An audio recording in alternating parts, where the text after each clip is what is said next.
All right, guys. Well, welcome back to part two. Since I ran out of my free 15-minute timer there on my screencast, I had to go to a part two. Here we have the championship flight, and I'm noticing I have Aaron Laud's name. There we go. Championship flight, we have 9 golfers. Oh, I don't think I actually went over the person flight one. I ran out of time. Flight 1 has $110 purse. 50 is going to first, trophy, automatic Ryder Cup berth. 30 to second, 20 to third, and 10 to fourth. So paying out 4 places there in first flight. Championship flight, we have 9 golfers. $90 purse. And let's go through it. I have a 4-way tie for co-favorites at 3-1. Steve, Bailey, Laud, and Hand. Let's start with Steve. As you can see, there are tons of colors in his name, as he's won 4 majors, including 3 in a row, 2018 Masters Open and a 2019 Masters, and a 2020 Masters, and he also has 2 runner-up finishes. He has an unbelievable average finish of 2.6, but you can see I do not have an average score for him for this year. He has not played a Twilight round yet. He does have a 72.2 average at Pine Meadows. Mediocre finishes for Steve last year when you consider his history. T5 in the Open and T5 at Sunset in the Masters. He's played 9 events. 3-1, very fair price on Steve. Bailey, same thing, 3-1. He's also played 9 majors, average finish of 3.3. He won our 2020 Open and has 3 runner-up, 3 third places. And if you're looking at his last 5, his worst finish in his last 5 was 3rd place. So Bailey is going to be in the mix. 76.3 average score this year, also 76.3 at Pine Meadows. Laud has played in 8 of our 10 majors.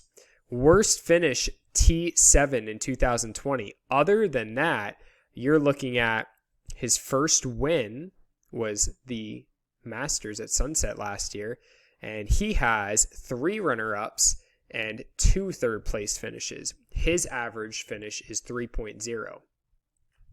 Nick Hand coming in at 3-1 as well. 71.6 average score, 77 at Pine Meadows. That could be a small sample size of 1 round. I'm not sure.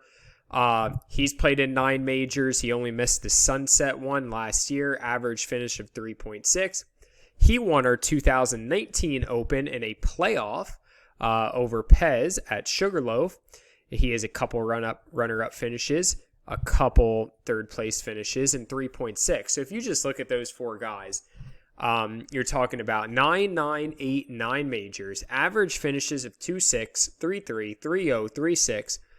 They've combined 1, 3, 4, 5, 6. They've combined won 7 of the 10 majors that Championship Flight has played. So chances are you're gonna get the winner from those 4 guys. I made them all 3-1, and I'm hoping that kind of makes the betting fair, that they can, I'll let people take whoever they want out of that group. Myself comes in next at 4-1, 74.3 average score this season, 73.5 at Pine Meadows. I played in all 10 with a 4.9 average finish.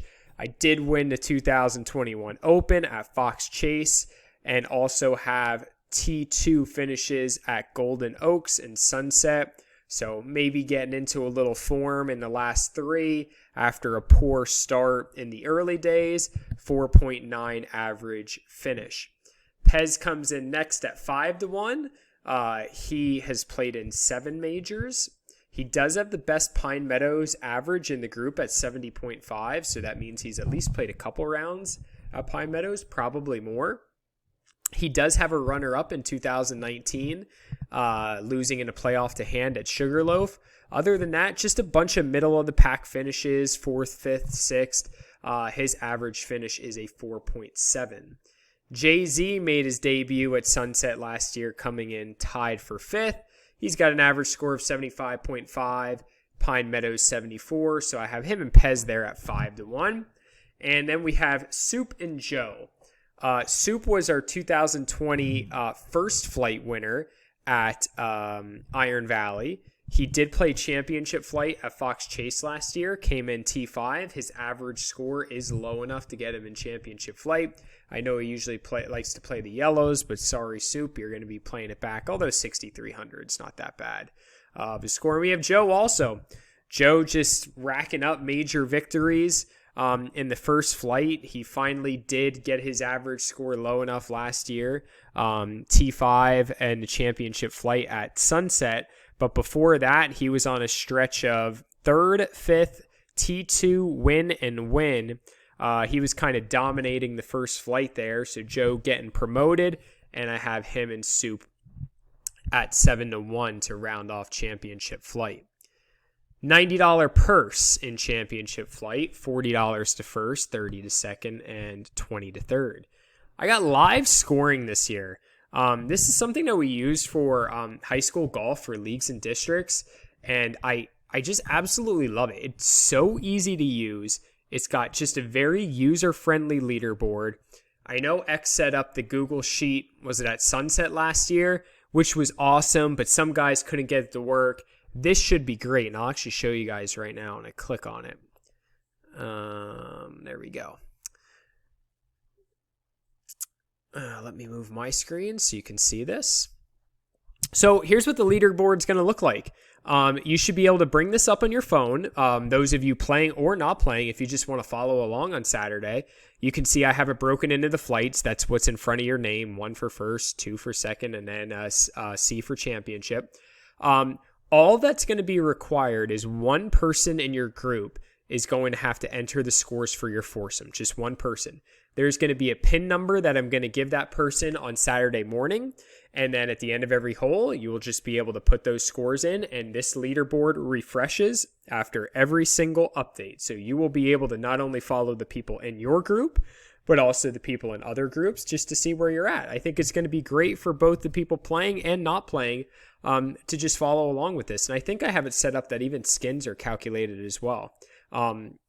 It's great. I think you guys are gonna like it a lot. So I will make sure I'll send out the link for all the people that are playing. So I'll send you guys a text on that.